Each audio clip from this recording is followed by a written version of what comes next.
Ah ouais, c'est fabuleux ces micros. J'ai l'impression qu'on est en train de se partager une glace à la vanille. Je suis sûr que les recommandations sanitaires seraient parfaites.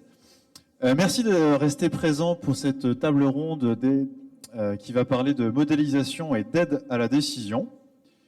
Vous avez raison de rester. De toute façon, le repas ne sera pas servi avant qu'on ait résolu le problème.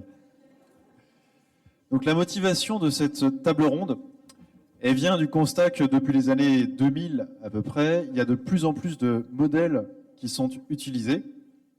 Il y a aussi des attentes sociétales qui sont très fortes sur les sujets de l'eau et en phasage parfait avec la présentation que vient de nous proposer René Terrien, on voit que les modèles ont subi de grandes évolutions grâce aux jeux de données depuis les années 2000 qui ont beaucoup évolué, grâce à l'augmentation des moyens de calcul, grâce à la mise à disposition d'outils, tout ça pour arriver à un contexte où il y a encore des frustrations visiblement du côté des gestionnaires. Donc l'objectif ici, c'est d'essayer de partager ensemble entre les gestionnaires et les modélisateurs nos efforts, ce qu'on peut faire en tant que modélisateur, ce qui est attendu en tant que gestionnaire. Et pour discuter ces sujets, j'ai proposé un certain nombre d'experts ici présents et en tout cas de grands témoins de venir témoigner sur les expériences en tant que modélisateur et ou gestionnaire, et souvent un petit peu les deux, puisque les personnes que vous avez là ont tous affaire à la modélisation.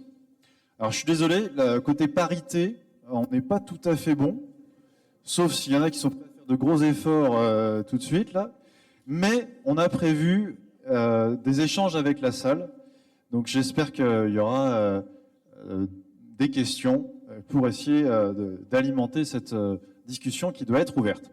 Donc autour de cette table, j'ai René Terrien qui donc n'est plus à présenter puisqu'il vient de vous faire une présentation, Antoine Bellieu du département de l'Hérault, Nicolas Pédron qui est le directeur de la direction générale de Nouvelle-Aquitaine du BRGM, directeur de la direction régionale, Monsieur Marc Lambert qui est directeur de Charente-Eau, et Monsieur Bruno de Grissac, à ma droite, qui est directeur du syndicat de gestion des eaux de Gironde. Alors, tout d'abord, je vais vous passer la parole, pour vous présenter en 2 minutes, et peut-être dire en quelques mots votre expérience de la modélisation, ce qui permettra à l'auditoire de comprendre d'où vous êtes. Donc, alors, assez rapidement, s'il vous plaît, messieurs, donc, pourquoi vous êtes là en tant que représentant de votre société et quelles ont été les expériences de modélisation. On va faire dans l'ordre comme ça. Soit on se passe le micro, soit on essaie comme ça. Bruno, je te laisse la parole. Alors, expérience de modélisation, je vais faire sourire certains de mes collègues avec qui j'étais sur le banc de la fac il y a quelques décennies. Ça commence par le papier télé Delto et la peinture d'argent sur les modèles analogiques électriques. Et puis ensuite, c'est la modélisation mathématique avec des modèles à 50 mailles qui mettaient 24 heures à tourner sur un micro-ordinateur. Marilyn Marsac n'est pas là, mais je me souviens qu'elle faisait fonctionner ça. Donc, en fait, le modèle n'est qu'un outil. Dans ma formation, ce n'est qu'un outil moderne, certes, et qui a eu malheureusement tendance à être l'alpha et l'oméga pendant quelques décennies dans les bureaux d'études. Sans modèle, une étude n'était pas considérée comme bonne. Aujourd'hui, je suis dans une situation où, m'occupant de la gestion des nappes captives à grande inertie de la Gironde, le modèle est un outil absolument indispensable pour la gestion de ces ressources. Alors, on y reviendra par la suite. Donc, je passe dans ma carrière, d'un moment où le modèle est quelque chose qui apparaît pour la compréhension, à maintenant un outil qui est absolument indispensable, mais j'ai toujours un regard un petit peu décalé par rapport à mes autres confrères qui sont plus spécialistes que moi. Moi, je suis plus un utilisateur qu'un modélisateur. Je ne suis même pas du tout un modélisateur, je suis un utilisateur. Et donc, Merci Bruno. Marc Lambert, donc là actuellement je dirige un syndicat départemental d'eau qui fait de l'assistance à maîtrise d'ouvrage pour tout l'ensemble des collectivités eau potable, assainissement et le grand cycle de l'eau sur le département de la Charente. Et bien entendu, la modélisation, que ce soit hydraulique ou hydrogéologique, fait partie des outils qui sont censés être mis en œuvre pour anticiper ce qu'on va notamment avoir en 2023 probablement, quelques difficultés comme en 2022 pour la gestion. Donc il s'agit d'assister les collectivités. Donc mon passé de modélisateur, j'étais chercheur au début de ma carrière, à l'époque où effectivement on avait un peu plus que des petits micro-ordinateurs, parce qu'on avait des stations de travail VAX que les thésards s'amusaient à planter. Et je faisais du développement, éléments finis, que ce soit géostatistique et autres. Et à l'époque, effectivement, il fallait être parcimonieux. C'est-à-dire que comme on n'avait pas des gros outils de calcul, il fallait vraiment bien savoir qu'est-ce qu'on faisait, avoir des ordres de grandeur. On n'avait pas sur étagère des outils pouce-bouton. Donc ça, c'est un point important puisque tout ce qui est calcul, pour moi, n'est qu'une dégradation de l'information de base qu'on met, c'est-à-dire que rien ne remplacera les données et la critique sur la précision des données. Et aujourd'hui, le niveau d'investissement qu'on peut mettre dans l'aide à la décision dans les collectivités étant très variable, les outils qu'on va utiliser vont être en fonction, d'une part, des données qu'on va avoir les moyens d'acquérir, de la connaissance, bien entendu, des experts, et puis aussi du niveau de détail des outils de calcul par rapport à ce qu'on veut leur faire dire. Il ne faut jamais perdre de vue la précision des simulations, la précision des données. Et donc ça, c'est un de mes soucis dans le quotidien pour l'assistance aux collectivités et pour éviter les critiques, sachant qu'on est dans du très concret. Il s'agit d'arbitrer des usages de l'eau avec la profession agricole, l'irrigation, sur des bases qui puissent être comprises et partagées. Il s'agit de faire des évolutions de consommation versus les ressources pour savoir si on va être en crise ou pas. Voilà des aspects très concrets dont on attend de la modélisation qu'il soit de l'aide à la décision. Voilà. Tu vas me dire de faire court. Oui, donc Nicolas Pédron, BRGM. Je ne vais pas vous faire une tartine sur le BRGM. Je pense que la plupart des gens autour de la table connaissent l'établissement. On est service géologique national. Donc notre mission de base, c'est d'abord la géologie, historiquement et de manière régalienne. Mais on est dans un grand bassin sédimentaire. Et donc, quand on est implantation régionale, en fait, on est en lien avec le territoire et avec les acteurs. Et donc, compte tenu de ce grand bassin sédimentaire, en fait, on a une activité autour des eaux souterraines qui est quand même majoritaire dans nos actions. Et par la force des choses, en fait, on en est venu à travailler en modélisation assez tôt, puisque dès le début des années 90, en fait, on a travaillé à développer des modèles numériques, et notamment des modèles maillés spatialisés régionaux à forte vocation opérationnelle. Et donc, vous avez, je crois, une espèce de vision de ce qui a été développé depuis le début des années 90 en termes de modélisation régionale. Donc, ça ne concerne que les modèles maillés, mais on fait aussi de la modélisation globale et tout un tas d'autres, de la modélisation analytique et tout un tas d'autres cortèges de modélisation. Il n'y a pas que le spatialisé. Mais en gros, on couvre aujourd'hui avec ces modèles à peu près 9/10 du territoire aquitain pour ce qui concerne la partie sédimentaire. Donc, ce qui est quand même très conséquent et assez peu répandu, au moins en partie en France métropolitaine. Et l'historique, c'est le modèle nord-aquitain, hein, puisqu'il a démarré dès les années 90. Et son développement, c'est des outils qu'on arrive à maintenir, à développer et à entretenir et à faire progresser au fur et à mesure des itérations et du temps qui s'écoule et du fait qu'on améliore aussi la connaissance. Et ça, c'est aussi une vertu. Et ces outils ont aussi la particularité, pour le coup, d'être utilisés. On fait parfois des modèles de recherche qui restent dans des placards ou des tiroirs et qu'on a du mal à extraire de la naphtaline, et puis qui finissent par péricliter automatiquement parce qu'ils ne sont pas actualisés. On a la chance dans le bassin aquitain d'avoir des modèles qui sont actualisés et donc de fait qui peuvent être utilisés. Voilà. Alors, on va dire que l'actualisation n'est pas systématique et automatique sur tous ces modèles, mais elle est en voie de généralisation. Donc Antoine Bayeux, alors je pense que j'ai été invité non pas au titre de mes fonctions actuelles au département de l'Hérault, mais par rapport à mon parcours de professionnel antérieur, où j'ai eu en charge de développer un modèle hydrogéologique dans un cadre d'un projet de recherche pour l'INRA, donc sur un postdoc. Donc ça rentrait dans un projet européen où on étudiait finalement, grosso modo, les objectifs, c'était mettre en place des outils pour étudier l'impact des changements globaux sur une ressource en eau en utilisant des outils de gestion de gestion de flux hydriques agronomiques. développé par l'INRA. Et donc moi, j'ai été en charge de développer la partie eau souterraine. Et par la suite, surtout, j'ai eu la joie et le bonheur de transférer ce modèle donc, qui avait un objectif de recherche pour le gestionnaire du site pilote qui avait été retenu, qui était donc la nappe de la Crau dans les Bouches-du-Rhône. Et donc j'étais embauché par ce gestionnaire pour recueillir ce modèle et pouvoir le transférer en tant qu'outil de gestion. Voilà. Et donc après, c'est toute une péripétie pour atteindre les objectifs, pour passer d'objectifs de la recherche vers un objectif opérationnel de gestionnaire. Ok.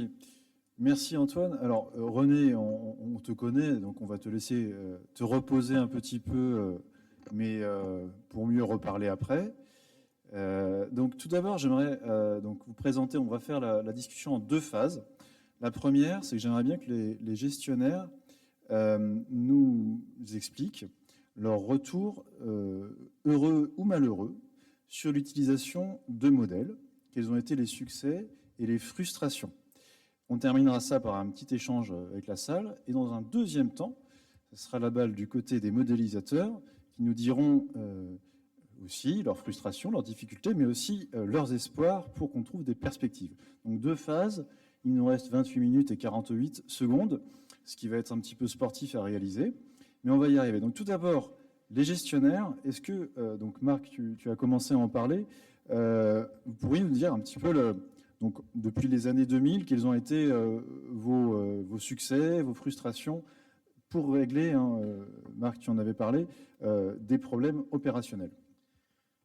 Alors, j'ai un exemple concret qui est la gestion d'une ressource en eau karstique, qui est la tête de bassin de la Sèvre niortaise, sur lequel on a pu croiser des données, puisque pour le coup j'étais également modélisateur fraîchement sorti des bureaux d'études et de la recherche, et donc c'était le bon endroit, la bonne personne au bon moment, puisqu'on a eu la crise centenale de 2005. Et en fait, on a dû en urgence essayer d'évaluer et de persuader la profession agricole, l'État, la DDT, l'ensemble des acteurs, que ça ne passerait pas, et irrigation et eau potable, et on s'est basé sur des outils de modélisation.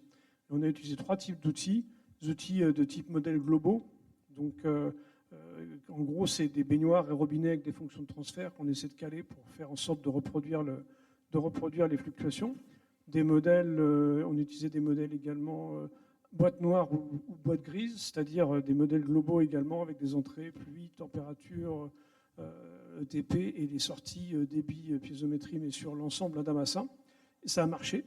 Et on a croisé les approches. C'était aussi bien des réseaux de neurones que des outils à fonction transfert, réponse impulsionnelle. Et pour finir, on a eu la possibilité de croiser ça avec le modèle donc, du BRGM, puisque le modèle nord-aquitain existait. Et donc, ça a permis d'emporter le débat et de dire, ben oui, il va falloir faire des arbitrages sévères, faire évoluer les arrêtés cadres de limitation d'usage en fixant des seuils hivernaux de remplissage, éventuellement de retenue de substitution, et en fixant également des niveaux dans l'arrêté cadre en été en dessous desquels il fallait limiter les prélèvements. Et donc toute cette aide à la décision a pu se développer grâce à des outils de calcul. D'ailleurs, on a eu le prix de l'Agence de l'eau Loire-Bretagne en 2007 dans ce cadre-là.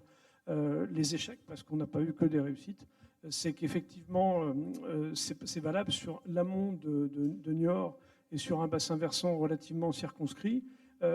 C'est pas transposable forcément partout sur tout le bassin, et donc bien entendu il faut compléter avec de la donnée, bancariser, très important de bancariser des historiques de fonctionnement, et sur les modèles boîte noire qu'on utilise de type réseau de neurones ou autre, il faut surtout se garder de faire des simulations en dehors des plages de valeurs d'apprentissage, ou alors il faut les cadrer par des modèles comme le modèle BRGM qui peut faire des extrapolations bien plus déterministes et avec des ordres de grandeur plausibles sur ce que ça va donner s'il pleut plus ou s'il y a trop de température, alors que les outils boîte noire ne le pourront pas. Donc en fait, l'ensemble de ces outils peuvent être utilisables. Il y en a qui sont plus rapides à utiliser que d'autres, mais il faut toujours revenir aux données et à la précision des données et ne pas faire dire aux outils et aux modèles, parce que le calcul se fait tout seul, des choses qu'ils ne peuvent pas dire. Voilà. Même question. Alors, pas de frustration parce que depuis que je suis en Gironde sur le sujet des nappes profondes, je suis conscient que, je l'ai dit, l'outil modélisation est indispensable. C'est un outil, Il est inscrit dans le schéma d'aménagement et de gestion des eaux des nappes profondes de Gironde. C'est un des gros modèles que gère le BRGM. Il est maintenu à jour. On a des versions régulières. Il est fonctionnel. Les difficultés, elles ne relèvent pas de l'outil lui-même, mais elles relèvent de son utilisation. Un modèle, ça sert à simuler des scénarios. La première des difficultés est la construction par le territoire de scénarios à simuler. Et là, on va se retrouver confronté au fait que les décideurs en matière d'aménagement du territoire ont beaucoup de mal à intégrer dans leur vision du futur les eaux souterraines. Autant sur les eaux superficielles, ils ont très bien conscience qu'il y a des difficultés, on va nous parler de barrages, d'aménagements particuliers, autant dans le panel des possibles et des ressources mobilisables, l'eau souterraine est très très peu prise en considération, et encore plus quand c'est des nappes profondes à grande inertie, c'est très compliqué. Ça, c'est la première des difficultés, parce que l'outil là que nous convient, tel qu'il est, il s'améliore régulièrement. Et la deuxième, c'est lié à l'interprétation des sorties du modèle. Une fois qu'on a assimilé nos scénarios, là, on se retrouve confronté à une difficulté liée à juger de l'acceptabilité de ce que nous sort le modèle, mais ce n'est pas lié au modèle lui-même, c'est lié à notre approche conceptuelle de la gestion de ces grands systèmes à grande inertie. On se projette à 10, 20 ou 30 ans, et parfois plus loin. On a des résultats, on en parlera demain avec Alain Dupuis, et on a du mal à juger de l'acceptabilité de son droit. Est-ce que le bon état, tel qu'il est défini dans la réglementation, ou non défini d'ailleurs, ou pas. Et le plus frustrant aujourd'hui, je dirais, c'est la difficulté qu'on a à intégrer dans nos scénarios le changement climatique. Alors, c'est de plus en plus compliqué, on s'y confronte depuis quelques années, surtout que on aurait pu penser que les scénarios n'avaient pas évolué aussi vite, mais chaque livraison des rapports du GIEC nous donne des nouveaux scénarios qui sont encore plus complexes. Et puis, ils sont livrés avec des modèles et des variabilités aléatoires qui font qu'on a encore plus de mal à juger de l'acceptabilité des scénarios que l'on fait tourner. Voilà. Je dirais que les modèles, il n'y a pas de frustration, pas de difficulté particulière. C'est dans leur utilisation que la complexité apparaît. Antoine ? Oui, je voulais donc intervenir sur le côté gestionnaire, parce que j'avais cette casquette-là. Pour nous, le modèle, ça nous a apporté énormément de satisfaction. Enfin, donc, c'était le CIMCRO, c'était un syndicat mixte qui portait ce projet. Donc, une fois acquis, on a pu directement le déployer dans sa version bêta, on va dire, pour faire une première étude qui était stratégique pour le territoire. C'était la détermination des zones de sauvegarde. Donc, ce sont des grands secteurs de la nappe de l'Accro qu'il faut préserver, qui sont stratégiques pour l'eau potable. Donc, c'est en gros des aires d'alimentation de captage. Et là, le modèle nous a vraiment permis d'apporter beaucoup de poids dans la technique. Et il y avait quelque part les usagers ne pouvaient pas vraiment remettre en cause les résultats du modèle. On avait défini ces zones de capture avec un outil qui était calé, qui avait une technicité. Et ça apportait énormément de poids en fait, dans ces études qui sont quand même soumises à beaucoup qui peuvent être contredites, avec des impacts pour certains usages, etc. Et le deuxième point, c'était une autre étude qui s'appelle Synergie. C'est une étude de prospective sur comment pouvait se développer l'utilisation de l'eau et la gestion de l'eau dans les années futures en fonction des changements attendus sur le climat, de différents scénarios d'urbanisation, etc., etc. Et là, on a réussi aussi à définir une stratégie d'action grâce au modèle qui était quantifié, quels sont les efforts que chacun devait faire en termes de réduction des prélèvements, de réduction de l'urbanisation, des efforts sur les canaux, parce que c'est l'irrigation qui alimente la nappe phréatique. Et une fois que le modèle a été restitué, le résultat a été restitué, ces outils-là sont la base de la définition du futur SAGE de l'Accro.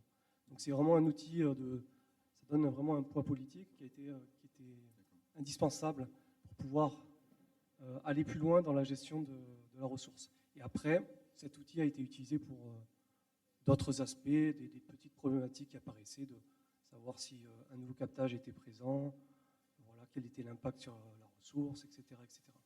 Donc pour le gestionnaire, c'est vraiment, pour le Simcro, ça a été voilà, quelque chose de fondamental. Merci beaucoup Antoine, et merci à vous Bruno et Marc.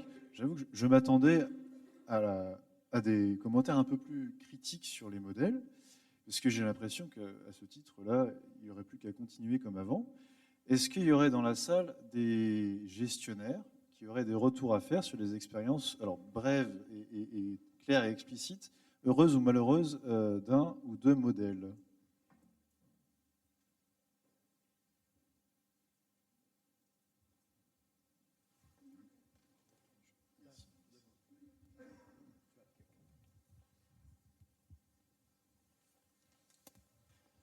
Merci. Alors, je ne suis pas gestionnaire, je suis hydrogéologue au conseil départemental de la Côte d'Or, mais du coup, j'assiste les collectivités. C'est plus sur un problème, souvent, ce n'est pas le modèle en soi qui pose souvent problème, c'est la prise en main de ce modèle par les élus, où effectivement, on a beau leur expliquer que, vous l'avez souligné, hein, le modèle n'est qu'un outil. Voilà. Donc ça, c'est toujours le postulat qu'on fait. On a toujours un décalage entre la satisfaction du technicien modélisateur, et notamment on a souvent l'habitude de présenter aux élus la fameuse courbe piézométrique sur l'observer et le modéliser, où ça colle jamais nickel. Mais on s'en félicite parce qu'on a effectivement un pourcentage d'erreurs. On parlait des marges d'erreur tout à l'heure et c'était dans votre présentation. Ce que nous, on considère comme erreur acceptable, d'un point de vue technique, les élus, en fait, le perçoivent comme étant un écart tellement énorme que, finalement, à quoi sert de faire un modèle ? Et moi, c'est un petit peu ça, aujourd'hui, où le retour d'expérience est plutôt ça, c'est de se retrouver un petit peu pardon pour la vulgarité, mais le cul entre deux chaises, entre le technicien d'un côté, en tant qu'hydrogéologue, je suis technicien, et en même temps, la compréhension, essayer de vulgariser ça au niveau des élus et de leur faire accepter que, oui, peut-être qu'on a effectivement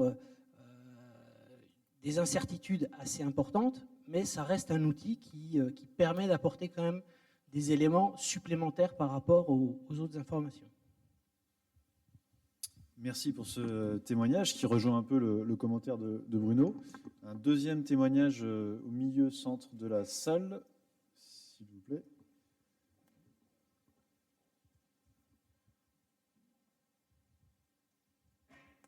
Alors moi j'ai un petit témoignage qui va plutôt à l'inverse. C'est-à-dire que je pense qu'un modèle, par définition, c'est faux. C'est comme ça que je le considère. Donc c'est très très important de savoir quelles sont les incertitudes qui sont associées aux sorties du modèle. Et je pense que la qualité de la modélisation dépend de la qualité de la représentation des incertitudes, du calcul des incertitudes sur le résultat obtenu. Parce qu'en fait, alors moi je suis président d'une collectivité, je suis au commissariat de l'énergie atomique. On a face à nous des personnes comme l'autorité de sûreté nucléaire, avec des gens qui s'attendent à ce que les modèles puissent répondre à toutes les problématiques. Et l'enjeu qu'on a, nous, c'est vraiment d'expliquer au bon niveau, par rapport à la problématique exposée, ce que peut apporter le modèle et ce sur quoi il ne pourra pas répondre. Et je pense que c'est vraiment déterminant. Donc, on a toujours on espère toujours que le modèle va pouvoir nous sauver de certaines questions, certaines problématiques. Ça peut aider, et ça aide dans la plupart des cas. Il faut l'aider, il faut l'utiliser comme ça. Mais par contre, c'est vraiment déterminant, à mon sens, de bien fixer le cadre et les incertitudes qui sont associées au résultat. Parce que sans ça, on n'est pas capable de savoir si ça va réellement être un outil d'aide à la décision ou pas du tout. D'accord, merci pour ce témoignage. On va revenir parmi les invités et donc passer à la deuxième phase sur la partie qu'est-ce que vont bien pouvoir faire les modélisateurs pour essayer de encore mieux satisfaire des gestionnaires qui, visiblement, dans l'ensemble, sont satisfaits. René, j'ai été agréablement surpris de voir dans ton diaporama une pyramide au sommet de laquelle siégeait l'aide à la décision. Et toi, si tu regardes un peu vers l'avant, comment tu verrais les travaux des modélisateurs pour mieux répondre alors, tu as déjà donné quelques éléments dans ta présentation, pour mieux répondre à ces attentes, quelles pistes de développement tu verrais pour ces prochaines années? Je pense qu'il y a plusieurs défis. Bon, quelques-uns ont été mentionnés. Premièrement, pour quelques gestionnaires, probablement, j'imagine. On a parlé de l'eau souterraine qui est invisible, l'eau souterraine qui n'est pas considérée. Donc, on voit ça au Québec aussi, chez nous. On a beaucoup d'eau de surface, puis l'eau souterraine, personne ne la voit, donc on n'y pense pas. Donc, il y a déjà cet aspect-là où on doit sensibiliser les gens au fait qu'on a un système hydrologique complet, il y a des échanges et ainsi de suite. Donc, ça, c'est un premier défi.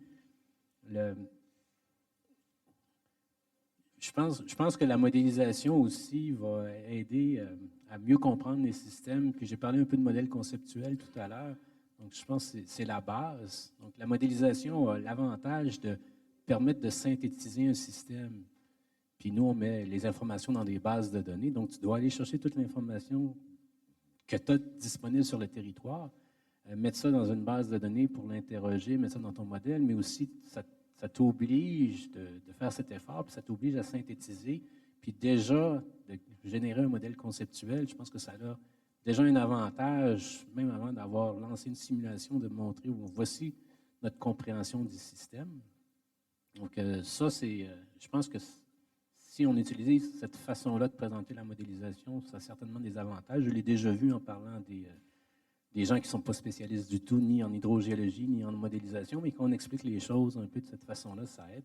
Donc, juste l'effort d'aller chercher des données puis de monter un modèle conceptuel avant même de décider, bon, quel logiciel je vais utiliser, ça, c'est déjà une étape très, très importante qui peut-être des fois est escamotée. Puis,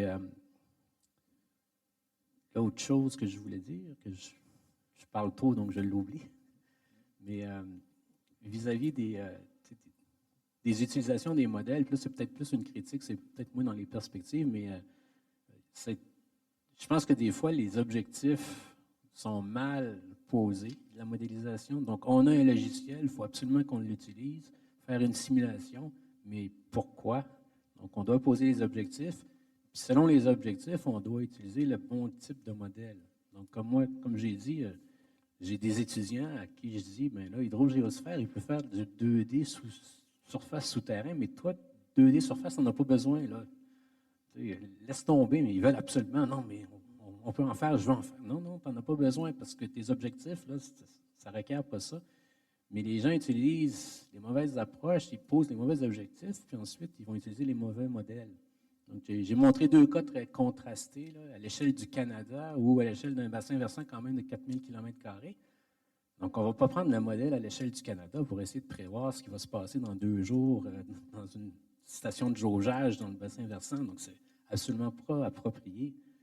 Donc, c'est le genre de choses qu'on voit, moi je suis plus dans le milieu académique quand même, là, qu'on voit, mais on doit faire attention, mais en gros, le modèle, quand on le présente d'une façon logique, on parle d'incertitude aussi, ça c'est super important de dire, de ne pas vendre le modèle comme étant l'outil qui va te donner le niveau piézométrique le 8 juin 2023 à tel endroit. Donc, je donne un chiffre, c'est ça.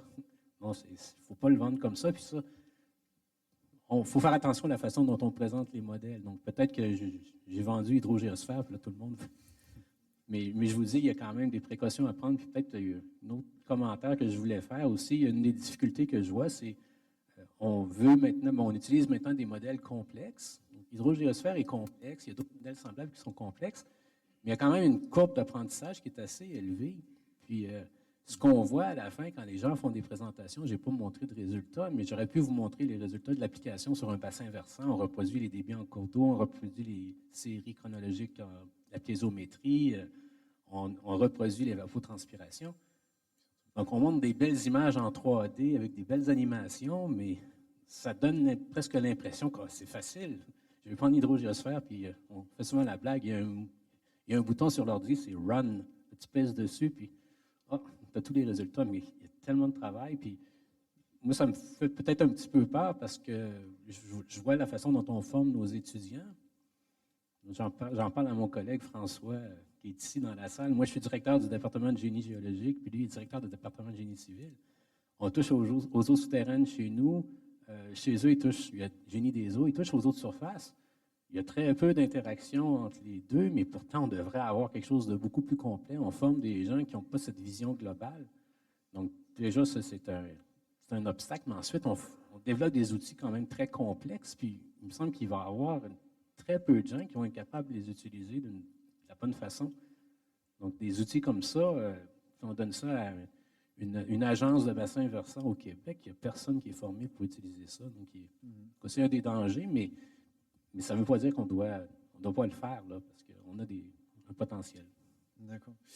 Merci René. Juste, je voudrais du coup rebondir sur ton premier point, là, qui était de dire que l'avantage du modèle, déjà, c'était d'agréger toutes les connaissances et de se mettre d'accord, d'objectiver en fait la situation, de faire apparaître les eaux souterraines et sur des belles images Alors, on ne les a pas toujours en 2 minutes. Antoine pourra témoigner un peu après. Ça demande parfois quelques efforts qui débordent un peu dans la journée de travail. Mais avant d'aller là-dessus, Nicolas, toi, est-ce que tu penses qu'on peut utiliser, notamment avec les outils que tu montrais tout à l'heure, le modèle non pas seulement comme un objet pour essayer de rassembler plein de connaissances, mais aussi comme un outil quantitatif pour faire des prédéterminations de niveaux, de réponse de ce système à des sollicitations dans un climat futur?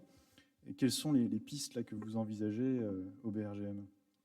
Les pistes, on en envisage plein. Je voudrais juste revenir sur un point qui a été déjà évoqué, mais qui est tellement important, en fait. C'est le fait que quand on construit un outil numérique de modélisation, il répond à une question du pourquoi faire.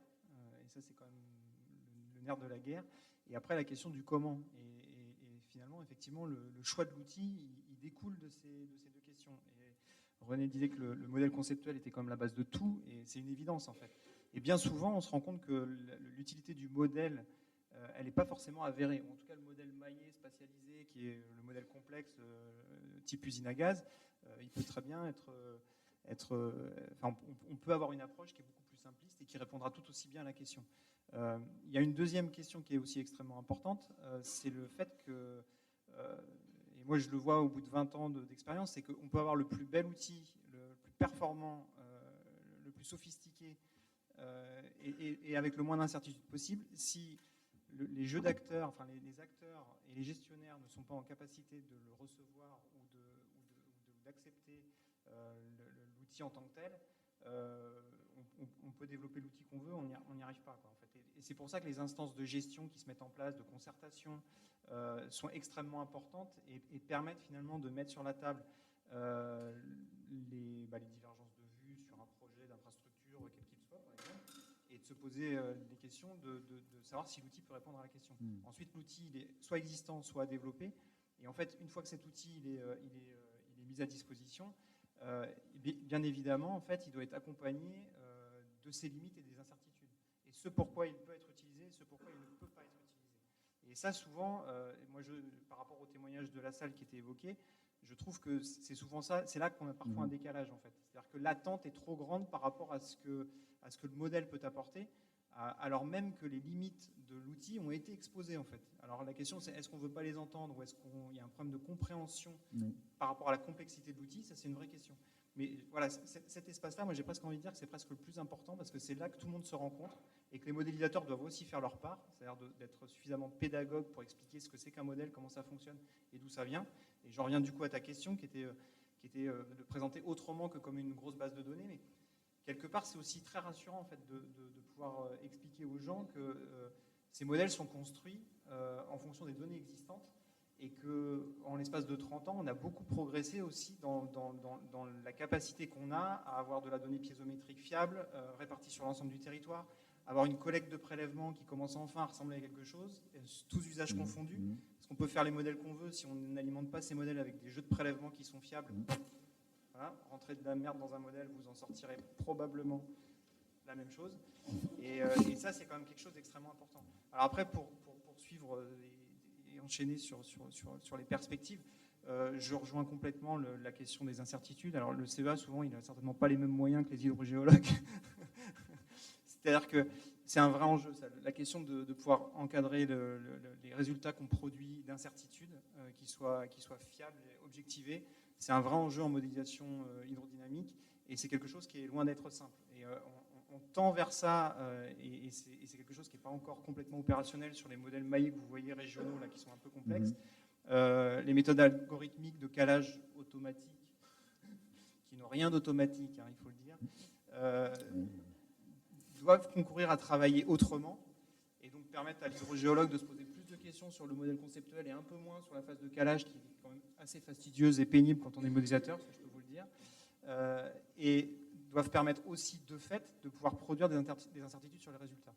Donc on travaille dessus depuis quelques années, et on voit que le chemin, c'est pas plug and play, donc il y a encore du travail à faire, mais c'est quelque chose vers lequel on doit converger. Et juste, je termine là-dessus, c'est que là aussi, c'est-à-dire qu'on aura beau produire les modèles avec toutes les incertitudes et l'encadrement des incertitudes qui va bien, et aussi fine soit-elle, encore une fois, si l'outil n'est pas accepté par les gestionnaires ou les acteurs du territoire, ça reste un outil qui sera décrié, contesté, et pour lequel il est très difficile de lutter. Et je vous parle de ça en connaissance de cause, puisqu'on est quand même en première ligne depuis quelques temps sur un certain nombre de sujets chauds. Tout à fait, oui. Un petit complément, Marc? Oui, juste pour rebondir sur ce que tu viens de dire sur la précision, et puis pour avoir travaillé à un moment donné sur les projets de recherche pour l'ANDRA, justement, la question une des pistes actuellement pour essayer de restreindre l'incertitude, ou en tout cas la cerner, la comprendre, ça consiste à ne pas considérer les données comme des données seules, mais comme des données avec une probabilité, des variables aléatoires, avec une probabilité de valeur, soit par l'interpolation avec des outils géostatistiques ou autres. Et en fait, les outils de simulation, je pense aux statistiques multipoints par exemple, des choses comme ça, qui sont actuellement développés pour essayer de contraindre un petit peu les choses entre deux points d'observation objectifs, tout en gardant la précision de ces points d'observation, ça permet de générer une série de modèles équivalents, une série de modèles conceptuels qu'on fait tourner les uns après les autres. Et c'est de cette enveloppe de simulation qu'apparaît d'une part le niveau d'incertitude qu'on peut s'attendre à avoir sur les résultats, et d'autre part éventuellement les endroits où on peut résoudre et diminuer cette incertitude en allant chercher de façon pertinente des informations en plus. Donc on est vers ça actuellement dans les outils de recherche un peu plus sophistiqués. Et puis il faut aussi considérer qu'il y a différents types de modèles conceptuels qui existent, et notamment des choses très linéaires comme la modélisation des karstes, qui sont encore des choses qui sont l'objet de recherche, ou les approximations des équations différentielles de Navier-Stokes transformées dans le milieu naturel ne fonctionnent pas avec les modèles classiques de type Darcy ou autres. Donc là, on a d'autres types de mathématiques qui sont actuellement développées, en partie à base d'intelligence artificielle, contraintes, etc. Mais il faut savoir que cette notion de l'incertitude des données, on essaie de la compenser en traitant les données comme des variables aléatoires, en faisant des simulations autour de ça. Voilà, je ne sais pas si j'ai été très clair. C'est des sujets effectivement tout à fait intéressants pour l'avenir, mais des gros travaux. Et là, on n'a peut-être pas le temps pour rentrer dans le détail. Antoine, dans la conversation téléphonique qu'on a eue pour préparer cette réunion, tu me faisais part que de ton côté, ça ne donnait pas l'impression, les étudiants de René, que tout était facile et que ça se faisait comme ça. Un modèle, il faut parfois du temps pour le faire. Et je trouverais intéressant que tu reprécises ici, là, dans quel contexte ça peut être intéressant, et notamment qui peut faire le modèle et qu'est-ce qu'un gestionnaire doit savoir avant de se lancer dans la demande d'une prestation de modélisation.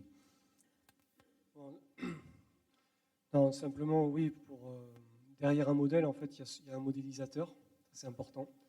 Il y a plusieurs, par rapport aux perspectives, pour que les gestionnaires se saisissent de l'outil modèle. Oui, on peut avoir le BRGM, par exemple, pour le modèle des nappes profondes de Gironde, qui a une gestion, je crois, du modèle, et après peut-être le syndicat, le SMEGREG, va l'interroger, mais le modélisateur sera toujours au BRGM. Voilà. Il y a cet aspect-là. Il y a peut-être les bureaux d'études qui peuvent produire de temps en temps des petits modèles pour les gestionnaires pour répondre à une question, mais je ne crois pas que ce type de modélisation puisse répondre en fait à l'ensemble des questions que peuvent se poser les gestionnaires. C'est pour répondre à certaines études, certaines questions. Généralement, ces modèles-là ne perdurent pas dans le temps, sauf peut-être des bureaux d'études comme celui-ci au Québec qui met à disposition des gestionnaires des outils de clé en main de décision. Et ça, en France, on n'en a pas beaucoup, je ne pense pas. Et puis après, il y a ce que le syndicat sur lequel je travaillais avait décidé, c'était de prendre un modélisateur, de prendre un modèle et de l'utiliser pour répondre aux questions. Alors après, à partir de là, pour ça, c'est là où peut-être ce que je peux dire, c'est que construire un modèle, ce n'est pas anodin, ça prend énormément de temps. Répondre aux questions des gestionnaires, quand on a une question de recherche, généralement, on cherche à démontrer un concept. Et finalement, voilà, une fois qu'on a démontré ce concept, la recherche fonctionne par appel à projet, généralement. Voilà, le projet est terminé, et puis c'est terminé. Pour que ce soit un outil de gestion, il faut avoir, quelquefois, le gestionnaire demande une précision encore plus importante. Contrairement à ce qu'on a l'idée reçue que la recherche est très précise, mais quelquefois, le gestionnaire peut avoir, comme le CEA par exemple, un besoin d'être beaucoup plus précis, parce que derrière, il y a des vrais enjeux, il y a des enjeux d'alimentation en eau potable, d'agriculture, économique, etc. Et là, à partir de là, avoir un modélisateur en interne, ça peut être très intéressant. Par contre, simplement ne pas sous-estimer le temps que cela peut prendre. D'accord. Et quelquefois, c'est vrai que les élus, les syndicats ne se rendent pas compte de toute la complexité que cela peut représenter. Et pour mon cas, c'est vrai que ça a été un travail énorme, avec derrière des missions supplémentaires qui ont été rajoutées. On est arrivé à des très beaux résultats, mais voilà, il a fallu quand même du temps et des efforts, quoi. Ouais. Ok. Merci Antoine de ce témoignage. Bruno, tu voulais rajouter quelque chose?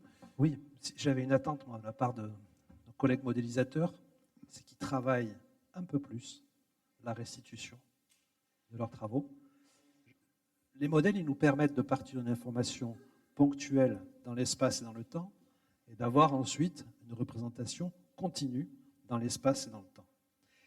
Et moi, je me souviens très très bien sur les nappes profondes de Gironde, comment les décideurs qui n'avaient pas le bagage ont tout à coup compris les enjeux et l'intérêt à travailler à l'échelle à laquelle on travaille. C'est quand ils ont vu une restitution qui nous montrait la nappe de l'Éocène respirée au cours de plusieurs décennies à l'échelle de 15 000 km². Tout à coup, ils ont vu cette dépression qui se créait, qui se refermait par moments. Et là, tout à coup, ils ont pris conscience de l'existence de cette nappe qui nous lie à nos voisins de Dordogne, de Lot-et-Garonne, des Landes, un peu de la bordure du Poitou-Charentes. Et c'est là, ce travail, qui avait été un très très gros travail pour arriver à nous représenter en 3D comment cette nappe respire, alors qu'en fait, on pouvait penser que le gros travail du modélisateur, il était fini une fois que le modèle était calé et qu'il n'y avait plus qu'à introduire des scénarios et à regarder les sorties. Donc, ce travail supplémentaire, c'est lui qui nous a fait faire un énorme progrès. Donc, l'outil doit être valorisé. En plus, le numérique, aujourd'hui, permet de faire des choses qui mériteraient d'être.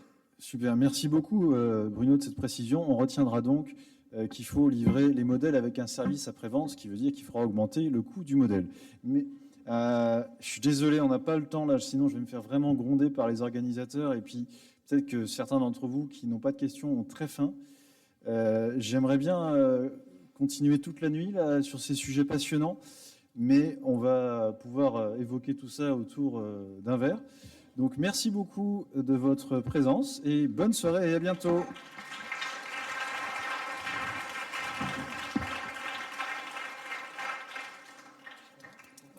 C'était très très court en fait. C'est trop court. Oui, non, c'était pas. Surtout quand on s'est fait bouffer.